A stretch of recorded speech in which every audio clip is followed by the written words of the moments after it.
তুমি এত বড় অন্যায় কিভাবে করলা? তোমার কি বুকটা একবারও কাঁপলো না? আরে বাবা, কালকে থেকে মাপ চাচ্ছি, আমার অন্যায় হয়েছে, মাপ করে দাও না। দেখো, মাপ চাওয়াটা সমাধান না, ভুলগুলা শুধরাও। দুই বাচ্চার মা তুমি, এলাকার লোকজন কি বলবে এখন যদি তোমারে ছাইরে দিই? ভাবি, শুনলাম এবার কোরবানি ঈদে নাকি ভাই গরুর ব্যবসা করবে। জি অরুণ ভাই ঠিকই শুনছেন, এবার বুদ্ধি আমিই দিছি। ভাইয়ের বুদ্ধিতে তো সব হারাইছে, এবার আপনার বুদ্ধিতে কি বাড়িটা হারাবেন? এবার ব্যবসায় লস হবে না, কারণ কুরবানির গরুর সাথে গ্যাস সিলিন্ডার ফ্রি দেব। জানো, আজকে চা বানানোর সময় তোমাকে অনেক মিস করতেছিলাম। বলো কি, তাই নাকি? তা কতটা মিস করছিলা? এতটাই মিস করছি যে চোখ বন্ধ করলেই তোমাকে দেখতাম। ও মাই গড, তারপর কি করলা? তারপর আদা নিয়ে পুতা দিয়ে আচ্ছা মতো ছেঁচলাম। ডাক্তার, আমার জামাইয়ের কাশি হইছে, কাশির ওষুধ দেন। তা কতদিন ধরে কাশি হচ্ছে? আজ 3 দিন ধরে সমানে কাশতিছে। ও আচ্ছা, তা কিরকম ধরনের কাশি হচ্ছে? কাশতে কাশতে লুঙ্গি খুইলা যায়। আচ্ছা, স্বামী স্ত্রীর সম্পর্কটা তো বিধাতা তৈরি করে পাঠাইছে, তাই না? হ্যাঁ, জাহান্নামটা কিরকম হইতে পারে সেটা বোঝানোর জন্য। বাজে কথা বইলো না, কেন বানাইছে সেটা জানলে বলো। উপরওয়ালা তো সবার ঘরে ঘরে যায় সাজা দিতে পারবে না, তার জন্য সাথে বউ পাঠায় দিছে।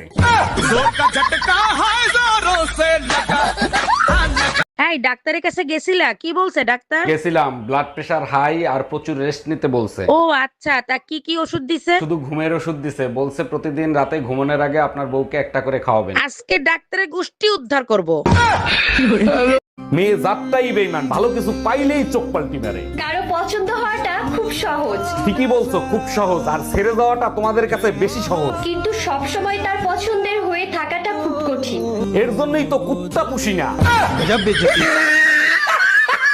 এই পাশের বাড়ির ভাবি তোমারে থাপ্পড় মারছে কেন? তোমার কারণেই তো ভাবির থাপ্পড়টা খাইতে হইলো। আমার কোন কথার কারণে ভাবি তোমারে থাপ্পড় মারছে? তুমিই তো বলছিলা পাশের বাড়ির ভাই ভাবির প্রতিদিন সুম্মা দিয়ে অফিসে যায়, তুমি দিতে পারো না? আরে গাধা, আমাকে দিতে বলছি। পুরুষের ব্রেন 24 ঘন্টা চলে, শুধু দুইটা টাইম বন্ধ হয়ে যায়। এক, জ্ঞান হারাবার পরে। দুই, আন্দের হালার ফলা ভুলেও যদি মন নাম লকে নুকুলো একটাও নামাই পড়বে না। এই পাশের বাড়ি ওইটা তুমি কি ফেলাইলা? লাভ লেটার ফালাইছি, চোট মারানি দ্বারা সকালবেলা টমেটো চাইছি, দেয় নাই, এবার বুঝ। সর্বনাশ, এখন তো আমারে সন্দেহ করবে। আরে অপেক্ষা করো, দেখো কি হয়। তুমি ছাড়া আমি জীবনে কোনোদিন কোনো মাইয়ের দিকে ওইভাবে ফিরে তাকাইছি, চোখ দিছি, তুমি কাও। ঠিক আছে বেবি, তুমি কোনো টেনশন নিও না, আমি সময় মতো পৌঁছায় যাব। কি ব্যাপার অরুণ ভাই, মনে হচ্ছে খুব টেনশনে আছেন। কি নিয়ে টেনশন করছেন? আর ভাবি বললেন না, গার্লফ্রেন্ডের কুত্তার জন্মদিন, বলেন তো কি গিফট নিয়ে যাই? বলেন কি অরুণ ভাই, আজকে আপনার জন্মদিন আর আমাকে দাওয়াত করলেন না? এই রাতে তুমি রুটি খাবা? রুটি বানাই দিব? বলো কি, তুমি রুটি বানাইতে পারো? আরে কি বলো, এটা কোনো ব্যাপার নাকি? তাহলে যাও বানাই নিয়ে এসো। তুমি শুধু এইটা বলো, 1 গামলা আটার মধ্যে কয় বালতি পানি দেব?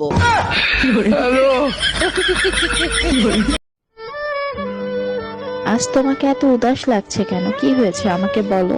সকালবেলা তোমার সাথে ঝগড়া করে বেরোইছি, রাস্তায় গাড়ি অ্যাক্সিডেন্ট করলাম, অফিসের বস চাকরির থেকে বরখাস্ত করলো, কষ্টে বিষ আনলাম, খাইয়ে মরবো, সেটাও তুমি খেয়ে ফেলাইছো। ও ভাবি, আপনাদের গিফটের দোকানে এত ভিড় কিসের? কোনো ঝামেলা হয়েছে নাকি? আরে অরুণ ভাই, ফেব্রুয়ারি মাস আসতেছে না, তার জন্য সবাই গিফট কেনার জন্য ভিড় জমাইছে। ফেব্রুয়ারি মাসে তো শিবরাত্রি, তার জন্য গিফট কেন কিনবে? আপনার তো কোনো গার্লফ্রেন্ড নাই, আপনি শিবরাত্রির জন্য ধুতরা ফুল কেনেন। ও ভাবি, দুপুরে লাঞ্চ করা কি শেষ না এখনো করেন নাই? অরুণ ভাই, এইমাত্র খাওয়া শেষ করলাম, এখন ঘুমাবো, গুড নাইট। দুপুর বেলা গুড নাইট? গুড নাইট তো দেয় রাতে ঘুমানোর আগে। ঘুমানোর আগে গুড নাইট দেয়, সেটা আমিও জানি। আমি এখন ঘুমাবো, তাই এখন গুড নাইট দিলাম।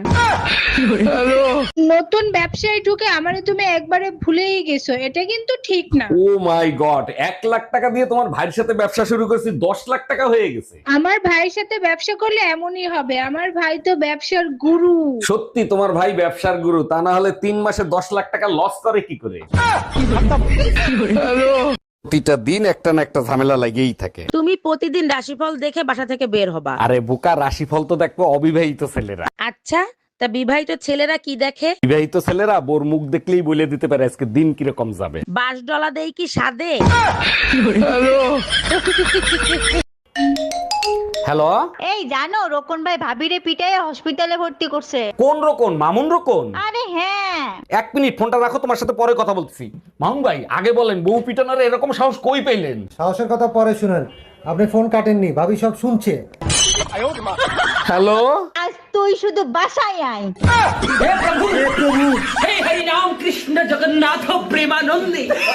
এই তোমার শার্টের লিপস্টিকে দাগ আসলো কি করে? কালকে তোমার জন্য একটা লিপস্টিক কিনতে গেছিলাম, কালারটা শার্টের উপর চেক করছিলাম, কালারটা পছন্দ হয় নাই তাই আনি নাই। আমিও না শুধু শুধু তোমাকে পাগলের মতো সন্দেহ করি। জানো সুমন ভাই বিয়ে করে নিয়ে আইছে, বউটা দেখতে অনেক মিষ্টি। এক মিনিট। হ্যালো সুমন ভাই, শুনলাম আপনার বউ নাকি অনেক মিষ্টি। আল্লাহ দিলে আপনাদের দোয়ায় অনেক মিষ্টি বউ পাইছি। ভাই আজকে আমার জন্মদিন, তা মিষ্টি মুখ করাবেন না? এই কি হয়েছে তোমার? কিছু হয় নাই, তুমি বুঝবা না। আচ্ছা ঠিক আছে, বলতে হবে না। তুমি দ্বিতীয়বার কেন জিজ্ঞেস করলে না? আচ্ছা বলো কি হয়েছে তোমার? বললাম তো কিছু হয় নাই। তুমি না বলছিলা মদ খাবা না, কাল রাতে আবার মদ খেয়ে আসছিলা কেন? বিশ্বাস করো আমি রাতে মদ খেয়ে আসি নাই। তাহলে কাল রাতে টিভি দেখে একা একা হাসতেছিলা কেন? টিভি দেখে পুরো দুনিয়া হাসে, আমি হাসছি তাতে কি হয়েছে? টিভি বন্ধ ছিল। জানো একটা হিরোকে সব সময় হিরো লাগে, সে বুড়ো হয়ে গেলেও তারা হিরো লাগে। বিয়ের আগে সবাই আমারও হিরো হিরো বলে ডাকতো। তার মানে কি বলতে চাও তুমি, আমি তোমারে জিরো বানাই রাখছি? আরে শুধু আমি না, আমার 14 গোষ্ঠীরে তুমি জিরো বানায় থইছো। আরে অরুণ ভাই, বছরের শুরুতে হাত ভাঙা ফেলাইছেন, তা কিভাবে হাত ভাঙলো? আর ভাবি বললেন না, 31st নাইটে একটা মেয়ের হাত ধরে নাচছিলাম। আমিও দেখছিলাম, অনেক সুন্দর নাচছেন, তা হাত ভাঙলো কি করে? শুধু আপনি একা দেখেন নাই, আমার বউও দেখে ফেলাইছিল।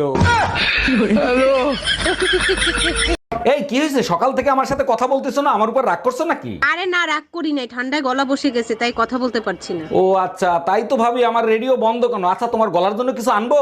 একটা হার নিয়ে আইসো, দেখতে যেন সুন্দর লাগে।